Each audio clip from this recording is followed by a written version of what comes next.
Bonjour à tous et bienvenue à Catch Club. On se retrouve pour les résultats de WrestleMania Backlash, un bon pay-per-view avec d'excellents matchs, avec des moments émouvants, mais également avec des finishes un petit peu moyens, donc on va revenir sur tout ça dans cette vidéo. Je vais vous donner les résultats rapides, et on va surtout longuement s'intéresser au main event, et analyser on va dire le résultat du match entre Roman Reigns et Cesaro, et vers quoi ça peut nous mener. Mais d'abord je tiens encore une fois à remercier toutes les personnes qui étaient présentes hier soir à 20h sur Twitch, pour le live kick-off, et à 1h du matin pour le live réaction sur YouTube. Et sachez que grâce à vous, hier soir, on a passé les 99 000 abonnés sur la chaîne YouTube, donc on se rapproche d'une grande étape. Allez, c'est parti, on passe au résultat et on démarre avec le kick-off. On a eu le droit à deux faits marquants lors du kick-off. D'abord, un Open Challenge de la part de Sheamus pour le titre US, qui a été accepté par Ricochet. Donc d'un côté, ça fait plaisir de voir Ricochet, car actuellement, on ne voit plus que du côté du show main event.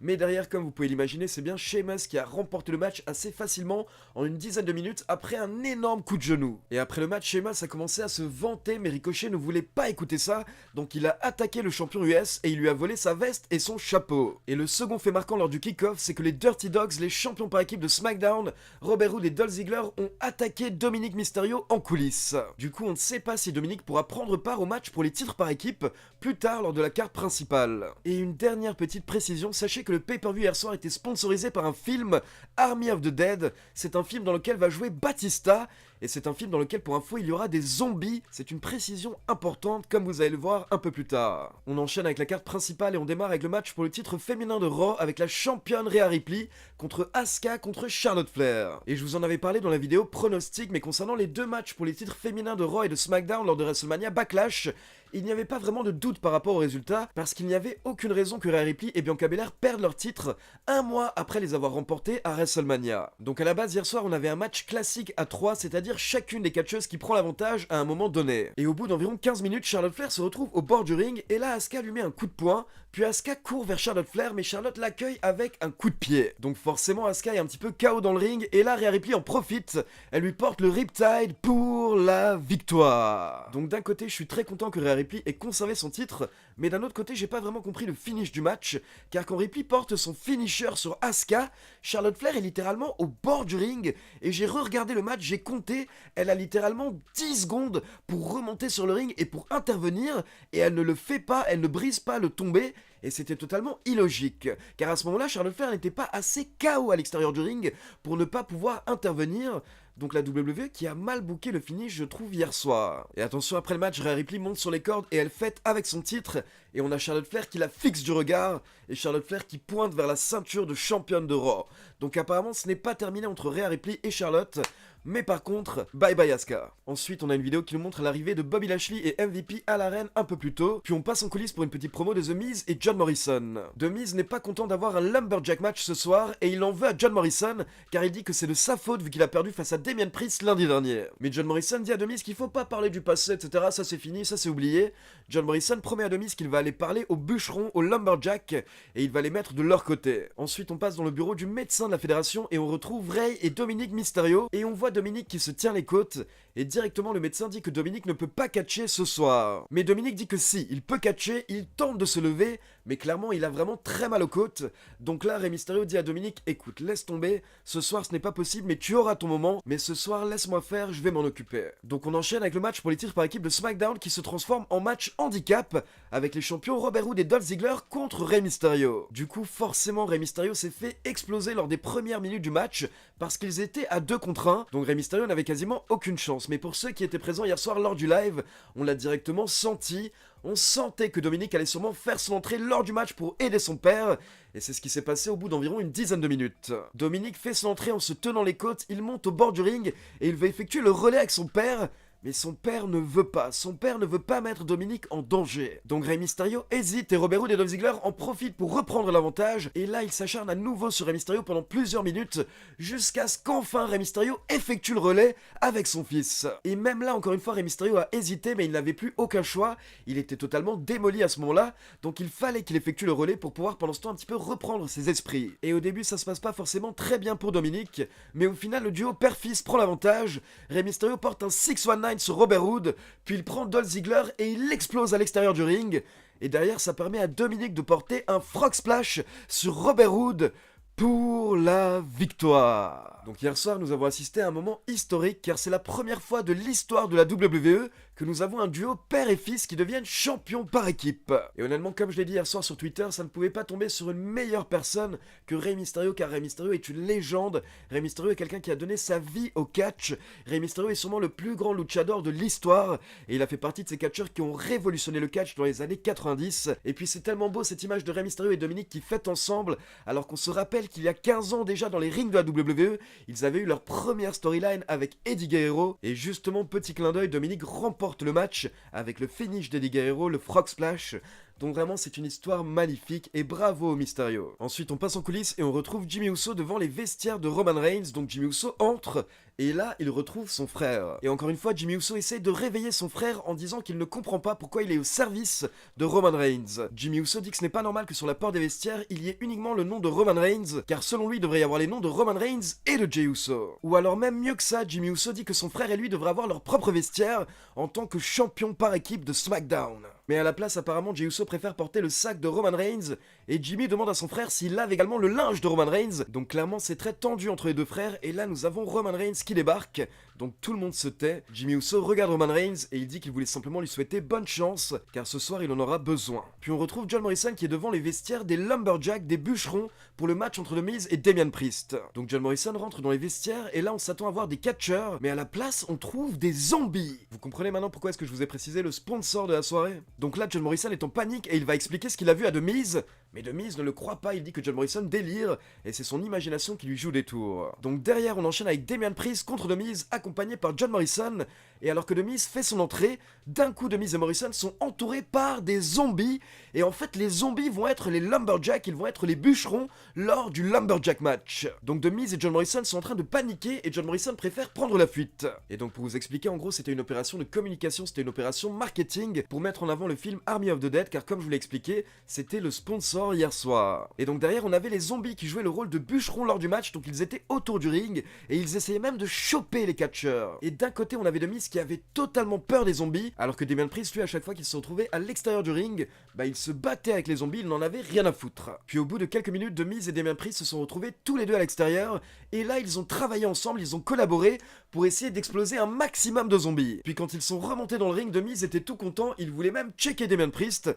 Mais là par contre Damian Priest a changé d'avis et le combat a repris. Donc Damian Priest prend l'avantage mais John Morrison fait son retour et il intervient en frappant Priest. Puis John Morrison commence à se battre avec les zombies à l'extérieur du ring, il en explosant au sol. Puis John Morrison monte sur les barrières car il veut sauter sur le zombie.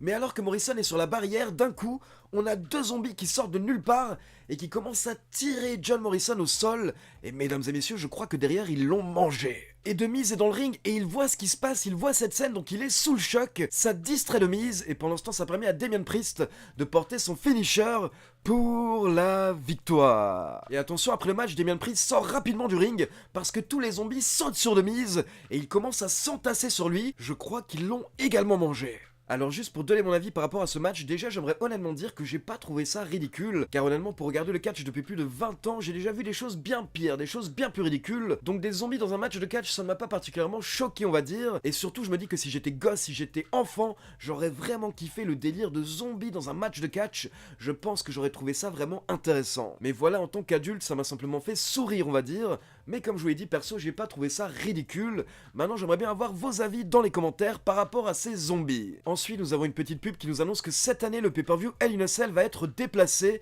Il aura lieu le mois prochain, le 20 juin. Puis on retrouve à nouveau Jimmy et Jey Uso en coulisses. Et Jimmy Uso répète à Jey Uso que tout ce que possède actuellement Roman Reigns, c'est grâce à Jey Uso. Mais justement, Jimmy Uso demande à son frère d'imaginer ce qui se passerait si Roman Reigns perd le titre. Donc au final, Jimmy Uso dit que peut-être que sur la porte des vestiaires, il devrait y avoir marqué Roman Reigns et sa bitch. Puis on enchaîne avec Bianca Belair contre Bayley pour le titre féminin de SmackDown. Et comme je vous l'ai dit juste avant lors du match de Rhea Ripley, on s'attendait à une victoire de Bianca Belair.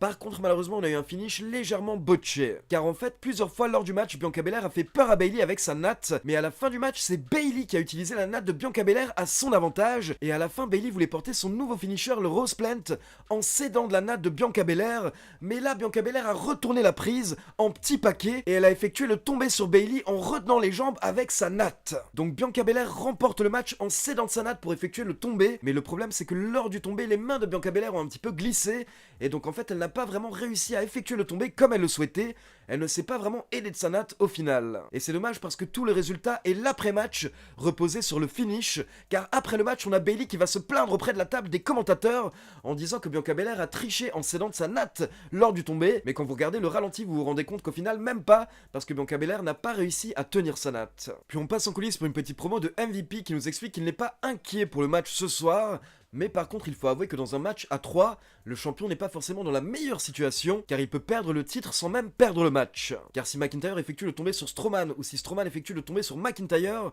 nous aurons un nouveau champion, sans même que Lashley ait réellement perdu. Et du coup on enchaîne avec le match pour le titre WWE, Bobby Lashley contre Braun Strowman, contre Drew McIntyre, et on a eu le droit à une énorme bagarre hier soir, avec 3 des plus gros monstres de la fédération. Et personnellement j'aimerais décerner un trophée de MVP du match, et peut-être même de la soirée hier soir, à Braun Strowman.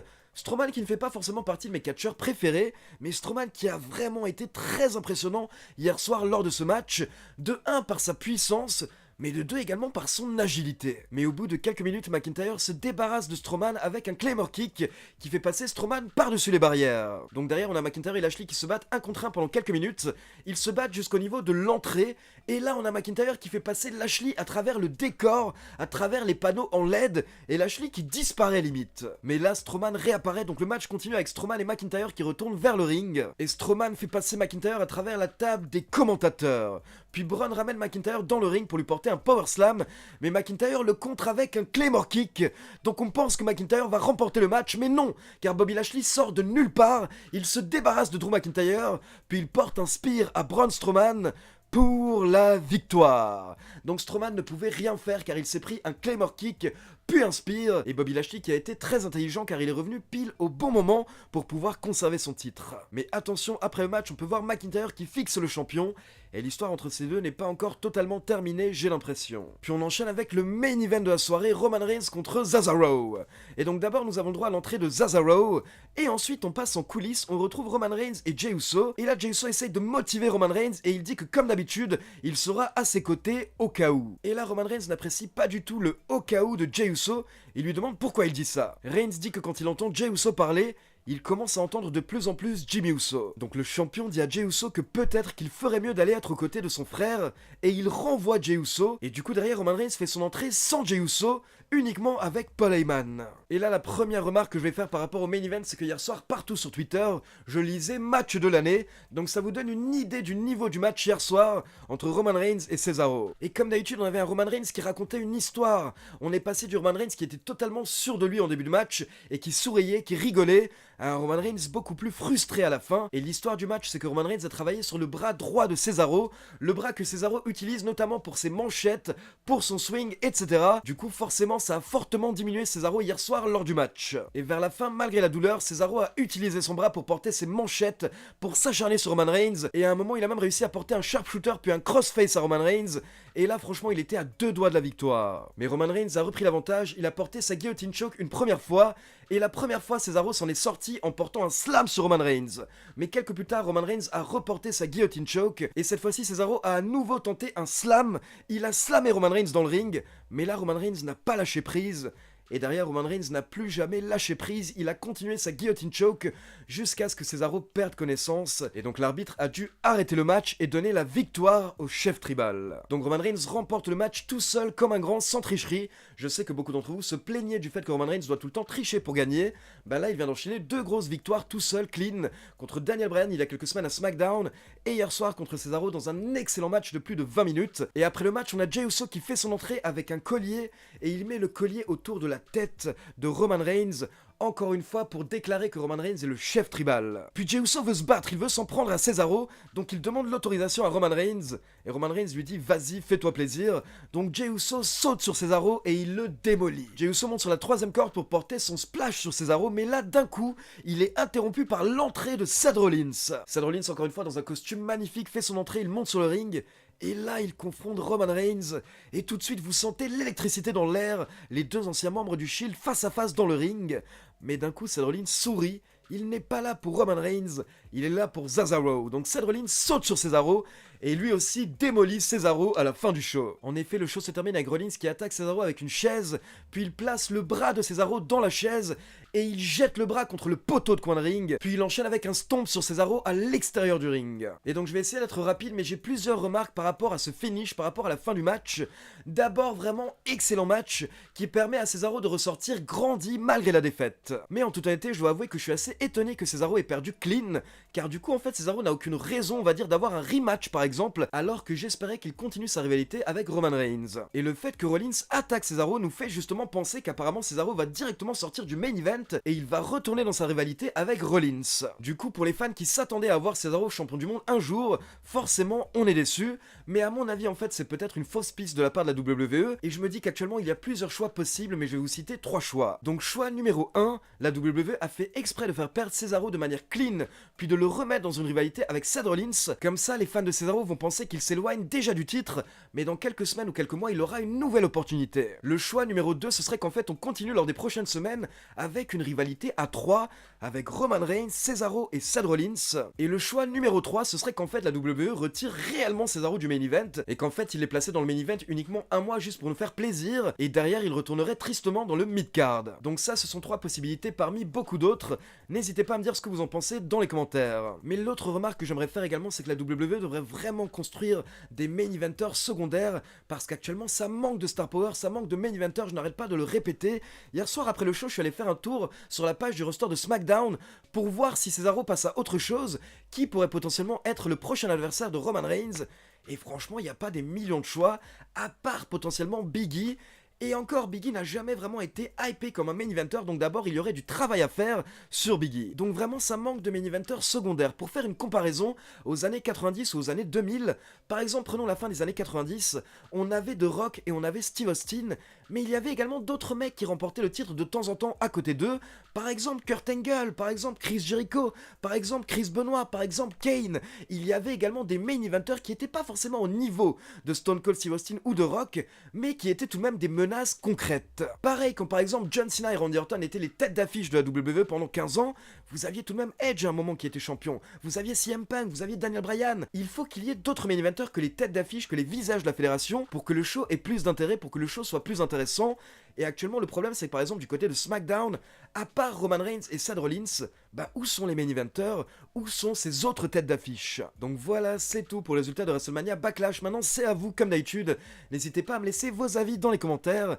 Et comme d'habitude, n'oubliez pas de liker la vidéo, de vous abonner à la chaîne et de cliquer sur la petite cloche pour être informé de la sortie des prochaines vidéos. Ciao tout le monde!